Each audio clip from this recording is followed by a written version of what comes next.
The anime begins by showing a dude named Ikta Solork. He was a young guy going on an adventure at the Katjvarna Empire Military Academy. Picture this: Ikta chilling on a swinging from a tree like a boss. And guess what? He had a fairy friend called Kusu, who was all about light vibes. Now, just as Ikta was enjoying his laid-back moment, this girl named Yatorishino Igsem, aka Yatori, shows up out of nowhere. Yatori is like the big shot military family's first daughter in the Katjvarna Empire, and she's got her own fairy friend named Shia, who's all about fire. You won't believe this, but Ikta and Yatori have been besties since they were knee-high to a grasshopper. They're about to take this crazy military academy exam together. But let me tell you, Ikta is a bit of a clueless troublemaker. He loves to mess with his buddies, and Yatori's always trying to keep him in check, but it's an uphill battle. So these two troublemakers hop on a ship that's headed smack dab to the heart of the Katjvarna government. That's where the academy is at. When they arrive, they find out they gotta share a room with this new kid, Haroma Becker, or Haro for short. Haro's got a water fairy friend named Mino. The moment Ikta lays eyes on Haro, he starts his flirt game, but Yatori's like, oh no buddy, not happening. She's determined to keep him on the straight and narrow as they begin their military training. Now, just when you thought the crew was complete, another character joins the party. This guy, Matthew Tetojirichi, also known as Matt, rolls in like a ball of chub, accompanied by his fairy bud Sue, who's all about that windy stuff. At first, Matt's got some serious beef with Ikta, but our man Ikta ain't bothered. He tries to smooth things over and tells Matt not to be all grumpy with him. Now, let me introduce you to a total hunk named Torway Remion. He strolls into the room like he owns the place, and guess who's with him? His fairy pal, Sapphire, who's all about the windy stuff just like Sue. Now, Ikta, being his sassy self, gives Torway the side-eye cause he sees him as competition. But hold your horses. Yatori steps in like a boss and reminds everyone that they're all in this room with one goal: to pass the crazy entrance exam for the Katjvarna Empire Military Academy. As the ship sails away, Matt and Torway decide to kill time with a game of chess. And oh boy, to everyone's surprise, Torway dominates. He wins 21 games in a row, leaving Matt scratching his head. But don't worry, Ikta's got the ultimate comfort advice from his cozy bed. He schools Matt on chess tactics and strategies. Torway starts to notice that Ikta's got a memory like a steel trap, which comes in handy for chess. Just when you thought things couldn't get any cozier, Haro and Yatori make a grand entrance, bringing tea for their buddies. They all bond over their shared mission and the tough challenges they're going to face at the Military Academy entrance exam. The gang continues their journey, but Mother Nature throws a tantrum. The weather goes bonkers, and the ship starts shaking like a blender on high speed. Yatori takes this opportunity to tease poor Matt about losing to Torway in chess. Matt's all gloomy and down in the dumps, feeling like a chess loser. But Yatori reminds him that military chess is a whole different ballgame, and he's got to adapt to new strategies and tactics. And here comes Ikta, ready to stir the pot. He claims he can play regular chess with his eyes closed. Well, Torway can't resist that challenge. He wants to know Ikta's secret. At first, Ikta's all like, don't call me Ike. But eventually, he spills the beans. Military chess is all about imagining bits and pieces of info to get the bigger picture of the battlefield. It's like having X-ray vision or something, but for chess. The ship keeps on shaking like a blender on turbo mode, and out of the blue, someone crashes into their room door. Yatori opens it, and who do we see? A girl who fell flat on her face. She bolts out to there like a speedy squirrel, but guess what? The ship goes even crazier, and Ikta goes flying off his bed, crashing right into poor Matt. Now, Yatori ain't one to mess around when things get serious. She snaps into action and tells her pals to grab their stuff and head to the deck. The captain's orders are to board the lifeboats cause this ship's in a jam. The gang's gotta stick together to survive this stormy mess. Out of nowhere, the girl who crashed into their door takes an unwanted dive into the sea cause of the ship's wild moves. But wait for it, Ikta, our trusty hero, doesn't waste a second. He jumps right into the water like a fearless frog and saves her from certain wet doom. He brings her back to dry land safe and sound. And guess what? This girl's a real-deal princess. Her name's Chamille Kitora Katjvanmaninik, the third princess of the Katjvarna Empire. When Matt hears this, he salutes like a proper soldier and fills Chamille in on the ship situation. Meanwhile, Ikta and Torway venture out to find food and check out their surroundings. But guess what they stumble upon? A military base. And not just any base. It belongs to the enemy, the Kioka Republic. They hustle back to the cave and Ikta spills the beans. They're smack dab in enemy territory. Now here comes the tough choice. Surrender or risk it all and break through enemy defenses. No guarantees either way. But Chamille ain't one to back down. She's all about not surrendering to the enemy. Ikta, well, he snaps a bit and tells her to hush. Yatori steps in like a boss and tells Ikta to apologize. Ikta needs some alone time to clear his head, so he goes frog catching. And guess who joins him? Yatori. Together, they gather a whole lot of food, and the gang feasts like champs. They decide to chill in the forest for a bit, preparing for their next move. The next day, everyone's busy with their own tasks. Chamille wants to help Hero, but Hero insists she takes a break. Bored out of her mind, Chamille strolls up to Ikta and offers to help him weave leaves. Ikta's like, heck yeah, let's do this. So they weave those leaves together, making a cozy bed hanging from a tree. Ikta invites Chamille to try it, and lo and behold, she loves it. It's like sleeping under the sky, comfy as can be. Chamille and Ikta, chilling like villains on the swing. Suddenly, Chamille spots something funky floating in the air. She's like, hey Ikta, check that out. And wouldn't you know it, it's a flippin' hot air balloon. And guess whose balloon it is? The Kioka Republic soldiers are taking it for a joyride. Ikta springs into action, no questions asked. He grabs Chamille and they do a ninja-style hide and seek behind a tree before sneaking back to the cave. Once they're safe, Ikta fills Yatori and the rest in on the balloon drama. Now they gotta face the fact that the enemy's in the hood, so they gotta come up with a plan to stay safe and avoid getting caught. Fast forward to nighttime, Chamille's trying to catch some Z's, but that hard cave floor ain't cutting it. So she decides to crash on the swing that Ikta crafted in the forest. But oh snap, she gets a scare when she spots those Kioka Republic soldiers patrolling nearby. Meanwhile, Yatori and the gang realize Chamille's gone AWOL, so they go on a mission to find her. Yatori tells Haro, who's holding down the fort in the cave, that if they don't come back, he's gotta surrender to the enemy army. Finally, they find Chamille, but guess what? She's this close to being nabbed by those Kioka Republic soldiers. But never fear, Ikta swoops in like a hero. He tells the soldiers he's a refugee with his mom living in a nearby cave. And wouldn't you know it, one of the soldiers offers to take Ikta and his mom to their base. That's when Ikta gets all sneaky and asks how many soldiers are lurking in the forest. The soldier spills the beans. There are just 3 of them.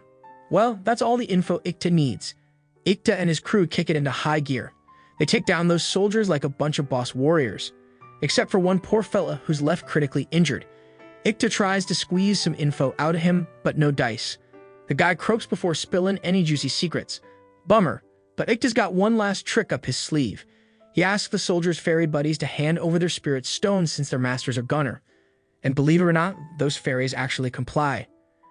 Phew, after that intense showdown, Ikta and his crew carry the fallen soldiers like a bunch of super strong superheroes and pile them up together. Then they head back to the cave for some much-needed rest. Torway's feeling guilty for not being able to help his buddies, but Yatori's there to give him a big old bear hug and some comfort. But wait, there's more drama. Chamille, poor thing, feels all guilty and overwhelmed by everything that went down. She starts having these dark thoughts, even thinking about using her ring to drain her own blood. Uh-oh. But don't worry, Ikta's like a guardian angel. He swoops in and tells her to stop thinking about that nonsense. He reminds her that he saved her life before and urges her to focus on the positive stuff. Chamille's impressed by Ikta's assertiveness. Way to go, Ikta. Now it's time for Ikta to pay his respects to the fallen soldiers. He makes offerings to them, showing respect for those he had to take down. And guess what? Kusu, the fairy friend, pops up and gives Ikta a pat on the back, saying he did the right thing. The next day, Ikta's got a brand new plan brewing in his genius mind. He gathers his friends, and here's the deal. They're gonna take over a Kioka Republic hot air balloon and use it to escape. It's a wild and daring plan. Ikta disguises himself as a Kioka Republic soldier, and he takes Yatori and the rest as his captives. They march right up to the Kioka Republic lieutenant and convince him that they'll return the balloons once they reach the Katjvarna Empire. Now they gotta face the challenges and dangers of being in enemy territory. Ikta's grand plan worked like a charm, and they sneaked across the border into the Katjvarna Empire. Chamille's reunited with her peeps, and the general of the empire, Rickon, gives her a warm welcome. Life's looking pretty sweet for our crew. They get escorted to a fancy schmancy hotel, where they can kick back and enjoy the lavish facilities. Talk about living the good life. But hold up, here comes some unexpected news. Brace yourselves. They find out that General Rickon, the guy who welcomed Chamille, has been killed in battle. It's a total shocker. Yatori rushes in with the newspaper, and who does she find chilling in his room? Our man Ikta, lounging like a boss. The newspaper brings back memories for Ikta. He remembers this deep convo he had with General Rickon a few nights back. Ikta straight up warned the general, telling him not to go into battle. He explained that the Katjvarna Empire's soldiers were fighting a lost cause. The Kioka Republic already had control of the territory, But nope, the stubborn general insisted on going to battle to protect the Empire's honor. Ikta reflects on it all, realizing that he had predicted the sad outcome of the battle. It hits him hard, and he's filled with regret and sadness for not being able to prevent the general's death. But the story ain't over yet. Hold on to your hats, cause the gang gets summoned to meet the Emperor himself, Arshinkert, at the palace. Whoa! The Emperor is all grateful for their heroic deeds, and he rewards them by making them Knights of the Empire. Yatori and the others are thrilled beyond words, but Ikta's just unresponsive. Wonder what's going on in that genius brain of his. After the fancy coronation, Ikta and the gang hop on the Imperial train to head back to their hotel. But guess who's on that train with him? Chamille, rolling with Ikta and Yatori. And oh boy, things take a wild turn. Chamille drops a bombshell. She knows the truth about Ikta's past. But instead of playing nice, she goes and insults his mom. That's a big no-no. Ikta's anger boils up like a volcano, and he grabs Chamille by the collar, threatening to end her. He tells her to shut it and stop talking about his mom. Yatori jumps in like a shield, protecting Chamille from Ikta's fiery rage. Once they arrive at the hotel, Ikta's seen sitting all deep in thought in the courtyard, munching on some grapes. Yatori comes over to check on him, and boy, he's in a real bad state. You see, while becoming a Knight of the Empire brings pride to Yatori and the gang, and it's a step towards her dream of joining the military academy, for Ikta, it's a whole different story. He's feeling despair like it's the worst day of his life. He ain't interested in being a hero or an official of the Empire, cause it just reminds him of losing his mom and all the restrictions that come with it. All he wants is freedom, to live without any obligations holding him back. Little do Ikta and Yatori know, Chamille's eavesdropping on their heart-to-heart from behind the wall. And man, she's feeling pretty down seeing Ikta in such a state of mind. We find ourselves at the Katjvarna Empire Military Academy, where the students are throwing a big ol' welcome party for the heroic Knights of the Empire, who saved Chamille. Surprise, surprise, turns out Chamille's not just a damsel in distress. She's a student at the academy too, ready to join forces with Ikta and the gang in their studies. After the fancy ceremony, our crew finds a cozy spot under a tree to chow down together. But hey, guess who's still not feeling the excitement? You got it, Ikta. He just keeps complaining and showing his disinterest in the whole academy thing. Out of nowhere, 3 troublemaker dudes show up looking to stir up some trouble. They try to freak our crew out by sneaking a creepy centipede into their food box. Gross, right? But hold up, Ikta ain't one to be shaken. He coolly breaks the centipede's legs and munches it down like it's no biggie. And just like that, the troublemakers run for the hills, scared out to their wits. After that wild incident, it's time to hit the classroom. Ikta, his crew, and even Chamille settle in, ready for some serious learning. But oh boy, Chamille's getting all worked up because Ikta's acting all lazy and chill. They start passing notes, trying to figure each other out. Chamille wants to know why Ikta's so laid back. Now the teacher, Mr. Okinaru, throws a question at Chamille, but she's caught off guard. She was too busy chatting with Ikta, But wait for it. Out of the blue, Ikta whispers the answer to Chamille. And when you look at that, Chamille nails it, answering about the Abilia War like a pro. Turns out, even though Ikta seems like he's goofing off, he's still paying attention in class. Mr. Okinaru decides to up the ante and asks what made the Abilia War so dang significant. And guess who steps up to the plate with a mind-blown answer? Yep, it's Ikta. He starts imagining the war like a game of royal chess, showing off his strategic and analytical thinking. In the midst of all that, Ikta shares his own assessment of the event, stressing that to truly learn history, you can't just passively stare at maps in class. Nah, you gotta dive in and actively imagine the troops' movements in real time, like you're playing chess with your eyes closed. Talk about a unique perspective. His classmates and even Chamille are blown away by his way of looking at things. The sun rises on a brand new day at the Katjvarna Empire Military Academy. The students gear up for a shooting exercise in the arena, armed with air rifles. Torway, our sharpshooter extraordinaire, shows off his skills and scores top marks. But he spills the beans that he's only good at hitting targets from afar. Out of nowhere, Torway's big bro, Torway Remion, struts on over, but instead of giving Torway some brotherly love, he starts mocking him in front of Matt. Oh, tensions are rising between the siblings. But never fear, Ikta ain't one to back down.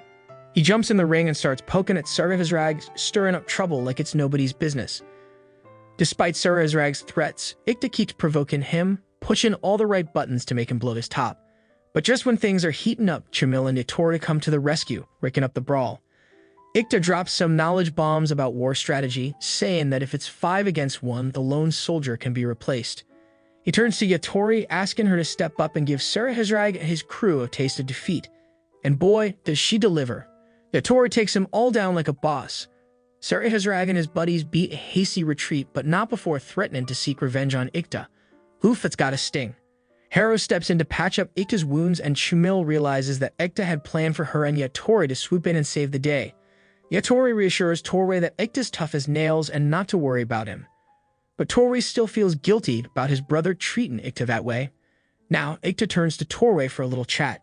He wants to pick his brain about tactical warfare. Torway explains that its main goal is to avoid absolute defeat, buying soldiers time and waiting for another opportunity. Ikta agrees, saying Torway's got it right, but he adds that putting it into practice ain't a piece of cake. It's a real challenge, folks. Fast forward 3 months of intense training at the academy. The commanders get down to business and divide the students into platoons. Yatori, our fearless leader, becomes a lieutenant assistant in the ballistic fire platoon. Torway, our sharpshooter, joins the wind rifle platoon as a lieutenant assistant, and Ikta, the mastermind himself, lands in the Zeni Light section of Platoon 3 as a lieutenant assistant. After the big inauguration ceremony, Ikta joins Platoon 3, where he's greeted by the tough-as-nails Sergeant Major Suya Mito or Mito, and the rest of the crew. But hold on to your hats, cause Mito's got some serious beef with Ikta. Turns out he messed up her parents' household. Oof, not a great start. She spittles the beans that Ikta cheated on her mom, Amnesia, and that's got the whole platoon turning their backs on him. They ain't having it and refuse to follow his lead. Feeling frustrated and lost, Ikta turns to his pals for a shoulder to lean on. But Yatori, being the tough cookie she is, puts her foot down. She tells Chamille and Torway to stay out of the drama and insists that Ikta needs to handle his own platoon problems. No hand-holding here. Meanwhile, Sarahazrag and his buddies are watching Ikta closely. They notice that he's getting completely ignored by his own troops. Oh, things aren't looking too good for our guy. As time goes by, Matt starts freaking out more and more when he meets up with his friends. Why's he panicking, you ask?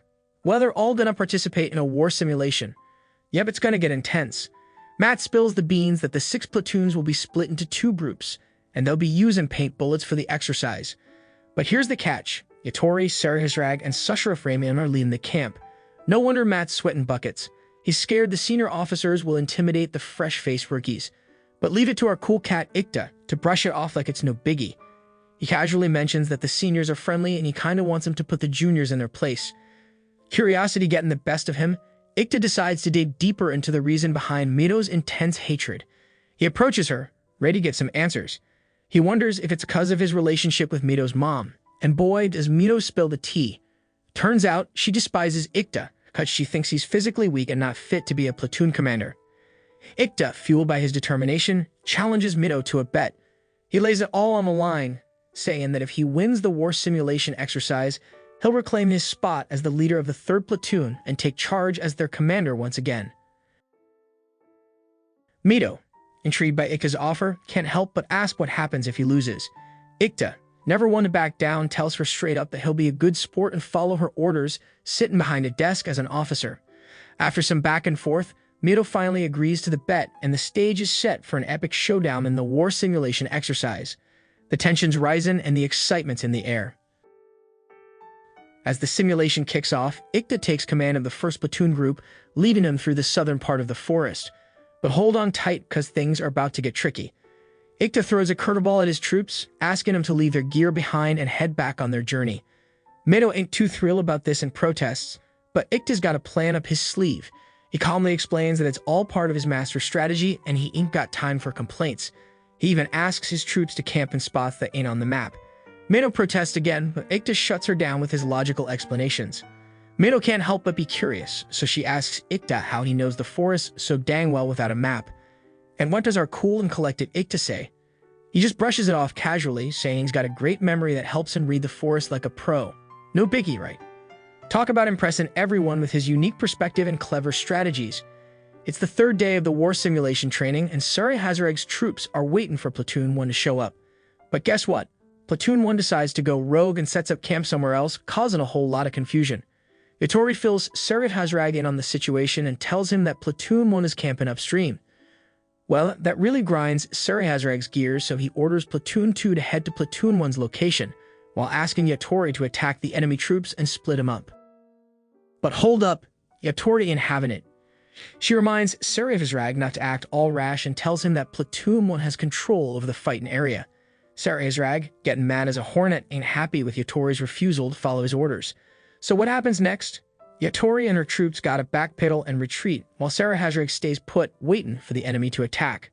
Meanwhile, Platoon 1, led by our crafty strategist Ikta, decides to take an unexpected route. The night before, Ikta came up with a plan and had his troops build a bridge out of trees across the river. Genius move, I tell ya. This strategy works like a charm, and Platoon 1 ends up crushing the enemy right in front of him. They even come close to hitting Sarihazrag, but lucky for him, Yatori swoops in to save the day. Once Ikta spots Yatori's return, he calls off the attack and tells Platoon 1 to fall back and regroup. It's time to come up with a new game plan, folks. Now here's where things get really interesting. While Sarihazrag thinks Ikta's forces are going to chase him down and set up a trap from behind the forest, they actually pull a sneaky move and head towards the northern border instead. Sarihazrag's left fuming when one of his guys reports that Ikta's troops are moving in the opposite direction. Man, Ikta's strategy keeps him guessing at every turn. Enraged, Sarihazrag sends Platoon 2 to pursue Platoon 1 to the northern border. But little does he know, Ikta's got another trick up his sleeve. When Platoon 2 finally catches up, Ikta has his troops pretend to attack, raising their weapons and making it look like a full-on assault. This tricks Sarihazrag into starting the battle, giving Ikta's team the perfect chance to launch a surprise attack. And guess what? Torway from Platoon 1 lands an epic shot right on Sarihazrag's head. Ouch. With that move, Platoon 1 comes out on top and wins the simulated warfare exercise. Yatori takes charge and hands over command to Susharef, telling the remaining troops to withdraw from the battle. Back by Platoon 1, Ikta steps up and gives a short speech to his troops. They're amazed to hear the words of their commander and bask in the glory of their victory. Yep, that lazy, teasing guy they once knew is now standing tall on that hill, soaking up the cheers and praise from his army. Torway shows up in the forest and sees the troops showering Ikta with love and admiration. Matt is totally blown away by Ikta's brilliant strategy that won the war without even breaking a sweat. And guess what? Torway's got some important news. He spotted Chamille in the West Woods with Captain Isono and the other Imperial soldiers. This raises Ikta's suspicions, wondering why Captain Isono would take Chamille outside the training map. He starts thinking that something fishy's going on, like Chamille might have been set up by Captain Isono. And guess what? His hunch turns out to be spot on. Captain Isono has indeed betrayed Chamille and kidnapped her by drugging her. Meanwhile, Sarihazrag's feeling pretty down after losing to Ikta's troops. Yatori suggests surrendering, since they've been beaten fair and square. But oh boy, Sarihazrag ain't having it. He's all fired up and totally against throwing in the towel. At the same time, Ikta's forces send a signal to Platoon 2. Yatori, quick on the uptake, reports it to Susharef, who then orders Yatori and her troops to head to the forest in the west and join Platoon 1. Yatori arrives first at the scene and launches an attack on Captain Isono, who's holding Chamille captive. Chamille wakes up and manages to break free from Captain Isono's clutches. Yatori demands an explanation from Captain Isono, and he spills the beans. Turns out he did it all to avenge General Rickon, claiming loyalty to the fallen general. Yatori ain't taking that lightly and launches a fierce fight against Captain Isono. At first, she's at a bit of a disadvantage, but fear not. Torway swoops in with a long-range shot, taking down Captain Isono. Yatori finishes the job with her sword, taking out Captain Isono's forces with a vengeance. And just when things seem like they're at their toughest, Ikta comes to the rescue. He sues Yatori, who's wrestling with the weight of taking so many lives. Yatori leans on Ikta's shoulder, feeling exhausted after the intense battle. See, Ikta's always been there for Yatori, her loyal right hand, offering support when she's feeling weary. After the intense battle, Ikta approaches Captain Isono, who's on his last legs, and asks him why he turned against Chamille. Captain Isono sticks to his story, saying he was seeking revenge as a loyal follower of General Rickon. Hearing this, Ikta coolly responds that what Captain Isono did was nothing out of the ordinary. In his final moments, Captain Isono mentions that Ikta's war strategy reminds him of General Rickon's and passes away peacefully. Ikta then goes over to Chamille, who's all bloody and messy, and cracks a silly joke about her looking like she's covered in tomato sauce. His buddies burst into laughter at his comment, but Chamille is mortified by his behavior. She starts beating Ikta while crying like a kid who's been denied candy. The next day, Yatori's out in the forest practicing her sword skills with her fairy pal Shia. Shia notices that Yatori's still shaken up by the battle from the previous day. Yatori explains to Shia that on the battlefield she sees herself as a sword. Shia then asks if Yatori sees herself as a fire, and Yatori replies with a chuckle that even though Shia is a fire fairy, she still looks like a regular fairy. Yatori points out that she herself looks like a plain old human and not like a sword. Yatori tells Shia that if she ever loses control, Ikta will always be there by her side. She starts thinking about her history with Ikta, remembering a day when they were kids and Yatori asked General Ikta Solork, Ikta's dad, about a mysterious object floating in the sky. They were both staring up at Ikta, who was riding on top of the object, and General Ikta explained that it was a hot air balloon, a fancy mode of transportation. Once their hot air balloon adventure ends, Ikta invites Yatori to meet Professor Anarai, who's busy conducting experiments. Ikta's all hyped up to see the results of Professor Anarai's experiment, which involves his students. Meanwhile, Yatori gets the chance to chat with Professor Anarai and dive into some intellectual discourse. After wrapping up her sword practice in the forest, Yatori swings her blade around, showing off her moves. Out of nowhere, Ikta pops up from behind the bushes, nearly getting smacked by Yatori's sword swing. Ikta suggests they have a little chat on the stairs near the park. He tells Yatori that she's too serious and stiff when it comes to hanging out with kids her age. Yatori admits that she's never had friends her age and isn't used to socializing with others. Hearing Yatori's confession, Ikta comes up with an idea to liven things up. He suggests they play a game together, taking on missions assigned by his dad. Their first mission is to take down one of Bada's troops, so Ikta and Yatori sneak behind some bushes, keeping an eye on the soldiers they're about to bring down. With Ikta's smarts, they cleverly trap the soldier and successfully complete their first mission. For their second mission, they gotta swipe some groceries from the kitchen. Ikta warns Yatori that the guard watching over the grub is a mighty scary lady, and he's clueless about how to outsmart her. But Yatori confidently says she's got it covered. Without much waiting, they both manage to snag a whole bunch of food. After that, Ikta takes Yatori to his house, where she meets his mom, Ikta Solork. Yatori feels the warmth of a mother's love when Yuka gives her a big ol' hug, and it touches her heart. Yuka then suggests they all play and get some food ready for him. Ikta challenges Yatori to a game of chess. As they spend the day together, Yatori tells Ikta that she dreams of becoming a knight of the Katjvarna Empire. Ikta shares that his dream is to become a scientist, but he invites Yatori to join him on his adventures round the world, knowing that she'll protect him if she becomes a knight. Even though they have different aspirations, they support each other and promise to be there for each other on their journey. The next day, two wacky scientists, who are Anarai's helpers, take Ikta and Yatori to a cozy cabin deep in the forest. When they arrive, the scientists forget their equipment and run off to get it, leaving Ikta and Yatori behind in the cabin. At nightfall, a gang of wild wolves comes howling and attacking the cabin. Yatori swoops in and saves Ikta from being wolf chow. They barricade themselves inside the cabin and gather up whatever weapons they can find, cooking up a plan to defend themselves. Yatori and Ikta launch a counterattack against the wolf pack, but they soon realize that the pack's leader is one mighty tough wolf. Ikta considers negotiating with the leader, but quick as a wink, he realizes that talking won't work cause, the wolf can't understand human words. So Ikta and Yatori gotta team up and use their smarts to survive the wolf attack and hold out till the scientists return. They gotta think on their feet, using whatever's lying around to fend off the furry foes. Out to the blue, the wolf pack breaks through and Ikta and Yatori take shelter in a box. Yatori pledges to protect Ikta, even if it means sacrificing herself. But Ikta ain't having none of that. He scolds Yatori for thinking small and being silly. He insists that they both will make it out alive and find a way out to the cabin. He reminds her that they'll protect each other and be each other's right-hand pals. In the end, they manage to escape the wolf pack's clutches by setting the cabin ablaze. This wild adventure cements their bond as they look out for each other.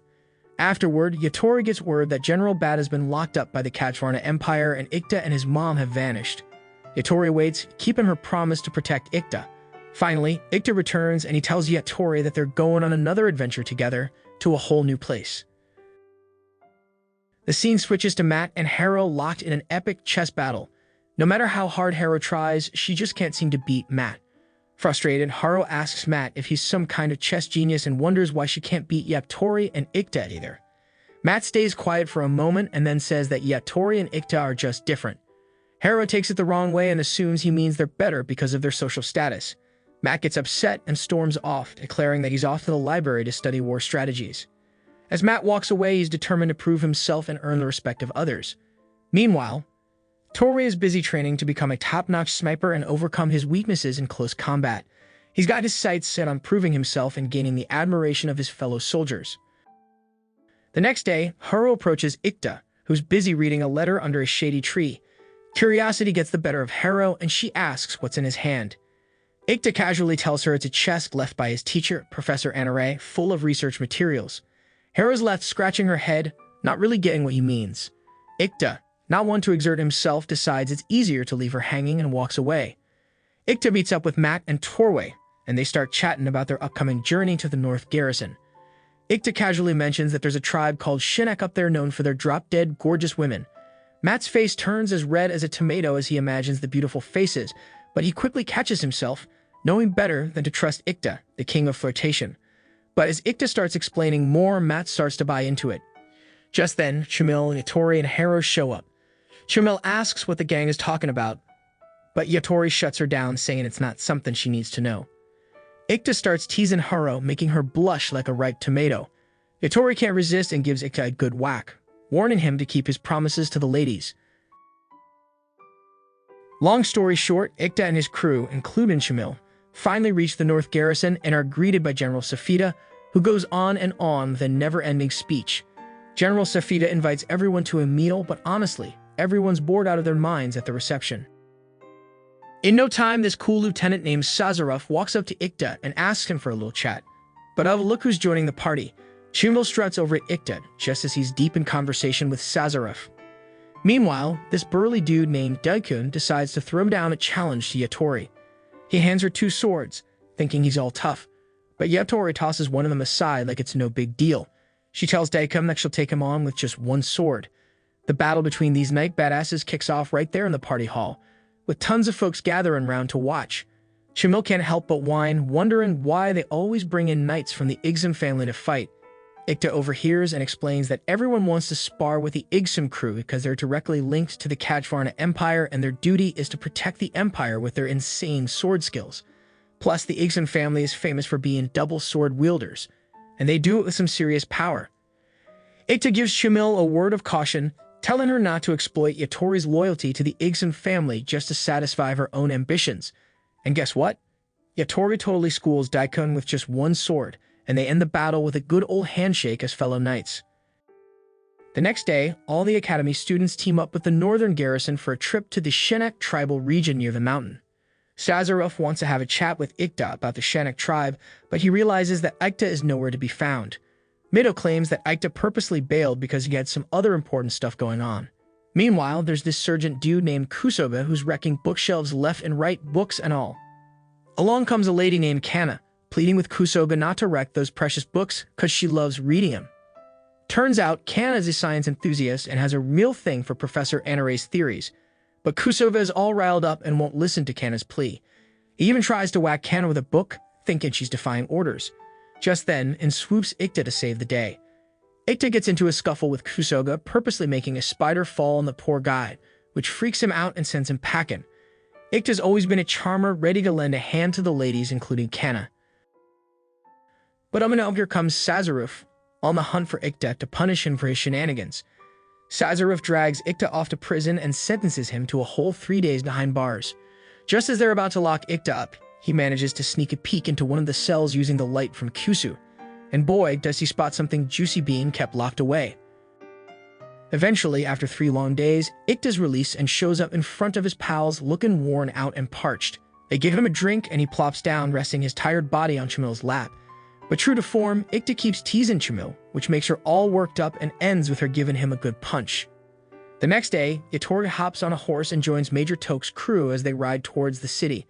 Kana tags along too, dragging a heavy cart with all their equipment. And boy, does Kana make sure everyone knows just how heavy that darn cart is. Finally, they reach the city and Kana plops down under the cart for a break. But out of nowhere, Ikta pops out from inside the cart, giving Kana quite the shock. Kana starts nagging at Ikta, but he sweet-talks her into taking a little tour around the city to freshen up. They knock on someone's door and ask for a drink, and Ikta even charms the grandma of the house, getting them both a sugary snack. Kana figures out that Ikta's a real ladies' man, but Ikta insists that it's just 'cause women can't resist handsome fellas like himself. Ikta then asks Kana why Tok always looks so busy and exhausted, and Kana explains that Tok's always buried in tasks given by General Safida, which leaves him drained. While Ikta reflects on his past, he remembers the time he was locked up and witnessed a bunch of ferries getting detained by General Safida.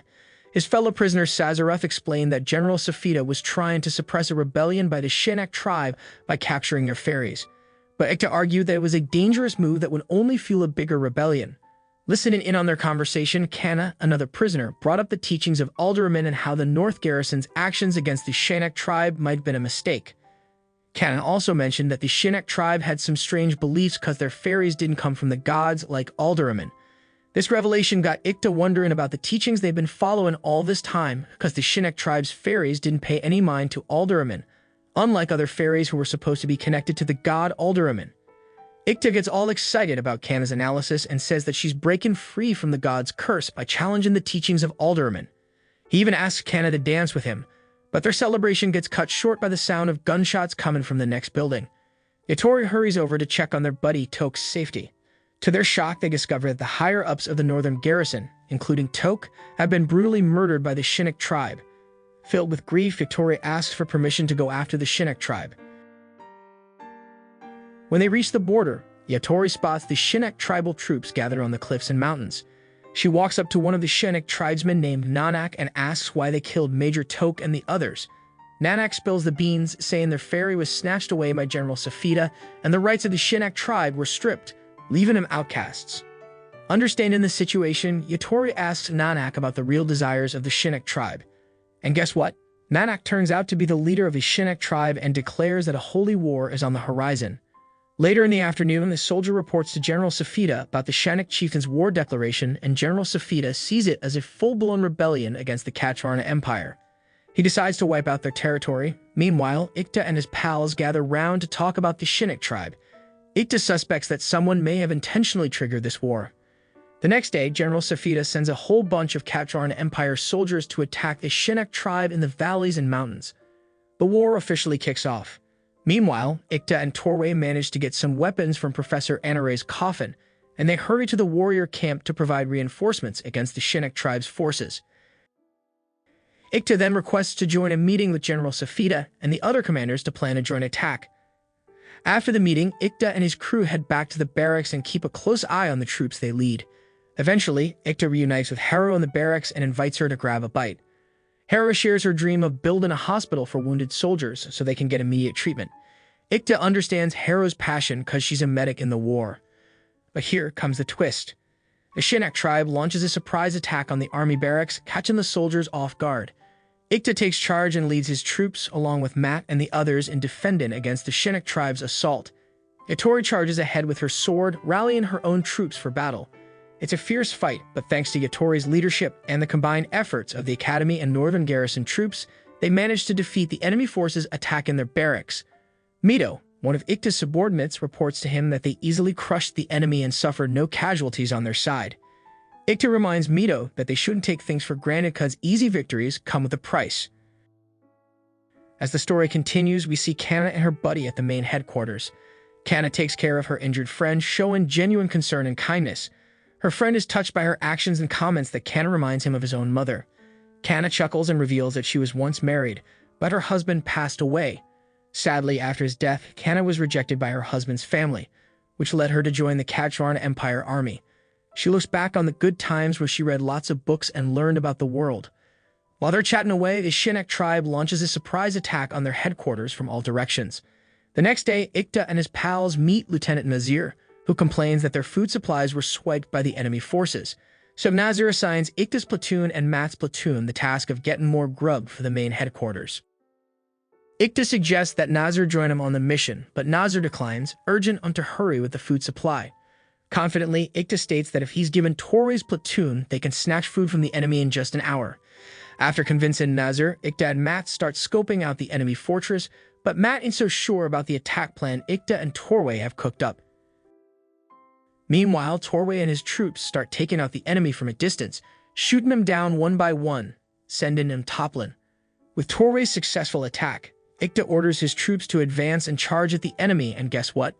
They manage to seize the fortress and retrieve the much-needed food supplies. Yatori soon joins them at the fortress, and Torway explains that they used one of Professor Anaray's fancy rifles, a high-tech weapon that made a piece of cake to defeat the enemy. Soon enough, Mino rushes over to Ikta and spills the beans that the frontline troops are in desperate need of help. Ikta and his crew waste no time and dash to the location only to discover the devastating aftermath of the enemy's attack. Realizing the gravity of the situation, Ikta gathers Mito and the gang and emphasizes the importance of keeping this disaster under wraps. He takes charge of the remaining troops, and they make their way to set up camp on a cliff. Mito disagrees with Ikta's plan and urges him to keep moving forward, but Ikta knows they gotta adapt to the tough mountainous terrain to have any chance of winning this battle against the Shinnak tribe. He predicts that the soldiers will probably catch a cold due to the chilly mountain air, but they gotta push through. After a while, Ikta and his troops arrive at the main headquarters and find the bodies of fallen soldiers scattered on the ground. Ikta spots Kanna's hair tie, a painful reminder that she's no longer with them. He had been looking forward to their third encounter, but she had already lost her life on the battlefield. Ikta bids farewell to Kanna, a person he had grown fond of. As the war rages on, General Safida is busy planning to wipe out the remaining Shinnak tribe. He orders the troops to rest, as tomorrow will mark their final battle. The next day, the northern garrison and the academy embark on their mission. Ikta and his crew march alongside the esteemed Sazaruf, someone highly respected by Matt and the gang. Ikta himself acknowledges Sazaruf's worthiness of his rank as a high-ranking officer in the Katjvarna Empire army. Little do they know, the Shinnak tribe has a surprise attack plan, swooping down from the cliffs and overpowering the Katjvarna Empire's troops. Yatori takes immediate action and vows to protect General Safida. Harrow is about to be pounced on, but Ikta swoops in to save the day. Despite his lack of combat prowess, Ikta finds himself cornered, but fear not.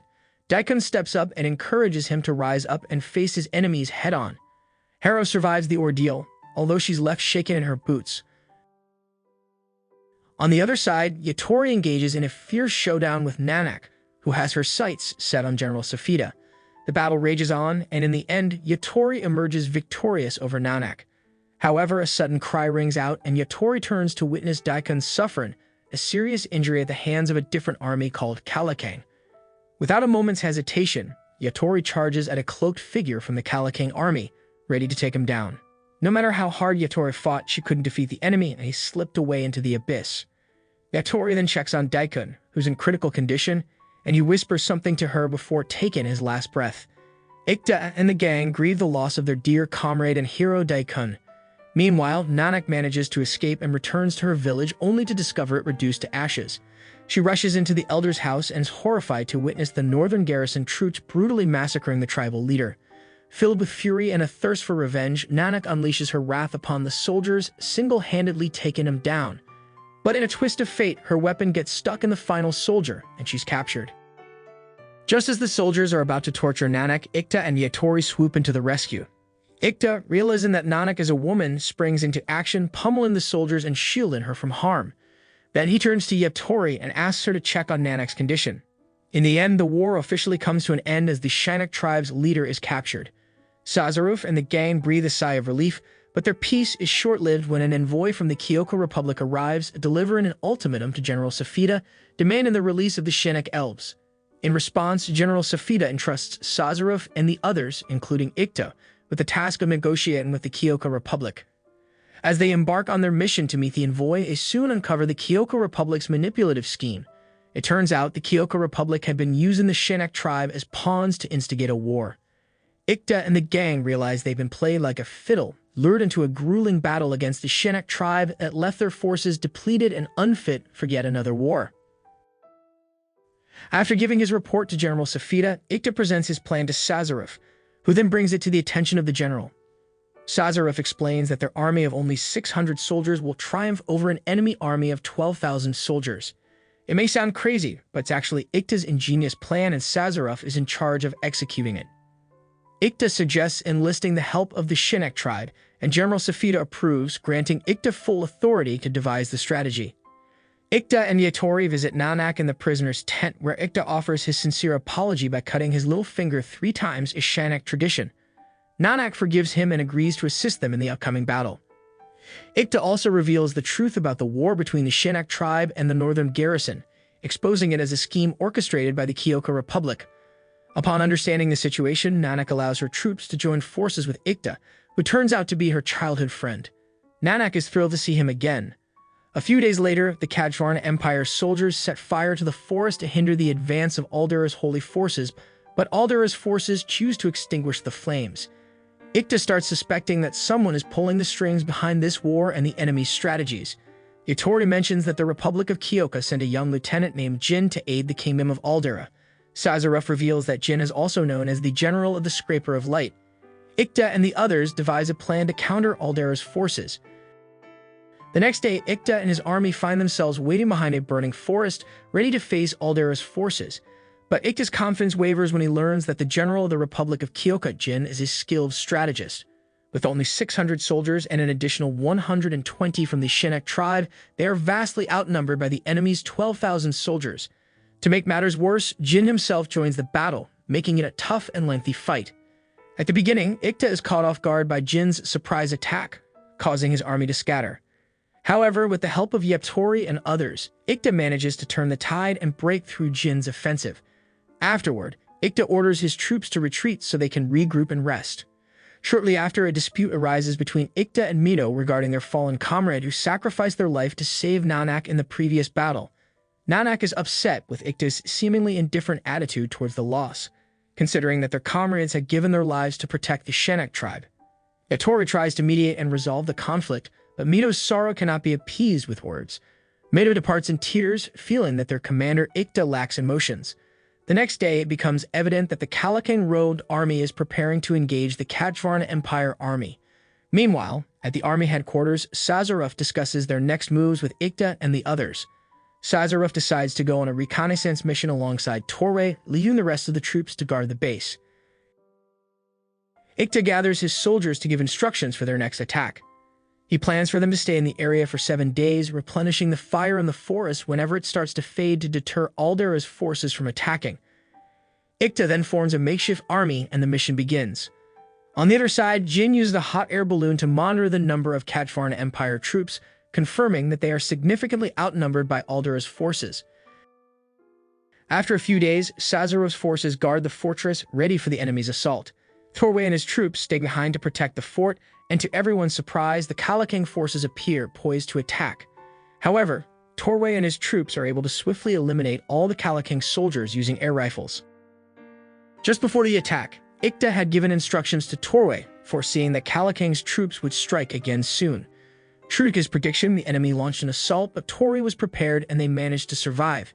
Meanwhile, back at the base, Yatori and Matt's forces successfully repelled the enemy's attack and reported back to Ikta. However, there was still one obstacle in Ikta's way: the hot air balloon guarded by Aldera's forces. The next day, Aldera's forces used cannons to push back the Katjvarna Empire army. This setback frustrated Ikta, but he quickly devised a plan to take down the hot air balloon and defeat Aldera's forces. The revelation of Jin's involvement angered Ikta, as his plans had been foiled. He knew that Jin and his army would soon arrive at the Katjvarna Empire headquarters with a massive force. Faced with an impending battle they were likely to lose, Ikta and his comrades prepared themselves for the confrontation. However, in a stroke of brilliance, Ikta came up with an idea. He realized that Jin and his army were traveling on the road leading to the Katjvarna Empire headquarters, and he set a trap for them. Instead of burning the road as Jin anticipated, Ikta used oil to create a thick smokescreen, effectively blinding the enemy and allowing his troops to launch a surprise attack. Jin's assumption turned out to be incorrect, as Ikta's army emerged from beneath the trap, encircling Jin and his forces. Caught off guard, Jin's army was swiftly defeated. Ikta then raised the flag of negotiations, signaling his willingness to discuss a peaceful resolution. Reluctantly, Jin agreed to negotiate. Surprisingly, Yatori took on the role of negotiator, representing the Katjvarna Empire army. As the negotiations unfolded, Ikta made a grand entrance, revealing himself as the true commander of the Katjvarna Empire's forces. With confidence, he made a bold request to Jin, asking him to withdraw his troops and agree to fight again in a few days. At first, Jin was reluctant to comply, considering his numerical advantage. But Ikta, ever resourceful, threatened Jin by pointing out the presence of Torway's sniper squad positioned above them. He warned Jin that any movement from him would result in certain death. Faced with this ultimatum, Jin begrudgingly accepted Ikta's terms, realizing that his position was compromised. The negotiations concluded, leaving Jin and his troops with no choice but to retreat. Jin's frustration was evident, as Ikta had embarrassed him in front of his own soldiers. However, as Jin withdrew, Ikta and Yatori were suddenly attacked by AniKing forces. Yatori confronted Nervigan, the man responsible for Daikun's death, and declared her intention to fight him. With Ikta exhausted and unconscious, Yatori engaged in a fierce battle with Nervigan, both displaying their skill with swords. In the end, Yatori emerged as the victor, avenging Daikun's death. Following the war, Ikta and his comrades returned to the kingdom where they were warmly welcomed by Chamille in the palace. Chamille commended their success and paid tribute to their fallen comrades. She pledged to treat the Shinnak tribe with fairness and equality, just like the rest of the Katjvarna Empire. General Safida, having been captured by the Katjvarna Empire army, faced a death sentence for his crimes against the Shinnaks. The anime concludes with a scene of Chamille summoning Ikta to the royal hall. Expressing her admiration for his strategic prowess, she seeks his assistance in rebuilding the Katjvarna Empire into a stronger and more prosperous nation, rather than engaging in another battle against Aldera. Chamille recognizes Ikta's potential as a valuable asset in shaping the future of the empire, and she invites him to join her in this endeavor. The moral of this anime highlights the importance of strategic thinking and using one's intellect in order to achieve success in battles and conflicts. It also shows that intelligence and wisdom can be more powerful than brute force, and that one should always consider the consequences of their actions before making decisions.